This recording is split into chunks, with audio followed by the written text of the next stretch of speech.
നമസ്കാരം. National broadcasting news India Gulf അപ്ഡേറ്റ്സിലേക്ക് ഏവർക്കും സ്വാഗതം.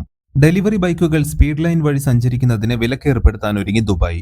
5 വരികളുള്ള റോഡിന്റെ ഇടതുവശത്തെ 2 ലൈനുകളിൽ ഡെലിവറി ബൈക്കുകൾ ഇനി മുതൽ സഞ്ചരിക്കാൻ പാടില്ല. പുതിയ നിയമം നവംബർ 1 മുതൽ നിലവിൽ വരുമെന്നും അധികൃതർ വ്യക്തമാക്കി.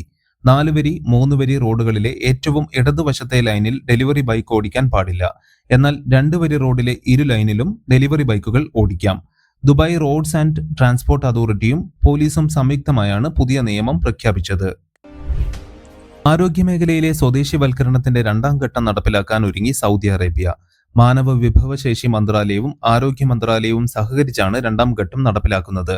പ്രധാനമായും ആരോഗ്യമേഖലയിലെ 4 തസ്തികകളിൽ സ്വദേശികളുടെ നിയമനം ഉയർത്താനാണ് സർക്കാർ തീരുമാനം.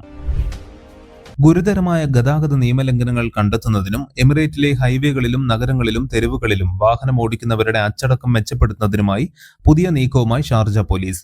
ഇതിനായി പുതുതായി രൂപകൽപ്പന ചെയ്ത സ്മാർട്ട് റഡാർ സംവിധാനമായ റേസ്ഡ് ഷാർജ പോലീസ് പുറത്തിറക്കി. സ്ത്രീയുടെ ഫോട്ടോ അവരുടെ സമ്മതമില്ലാതെ ഓൺലൈനിൽ പോസ്റ്റ് ചെയ്താൽ 20,000 ദിർഹം, ഏകദേശം 5 ലക്ഷത്തോളം ഇന്ത്യൻ രൂപ നഷ്ടപരിഹാരം നൽകണമെന്ന് അബുദാബി കോടതി വിധിച്ചു. സ്വകാര്യതാ ലംഘനം സ്ത്രീക്ക് ധാർമ്മികവും മാനസികവുമായ ദോഷം വരുത്തിയെന്ന് സിവിൽ കോടതി നിരീക്ഷിച്ചു. ഈ മാസം ആദ്യമാണ് സംഭവം നടന്നത്. കൂടുതൽ അപ്ഡേറ്റ്സിന് വേണ്ടി കേൾക്കൂ national broadcasting news India Gulf updates.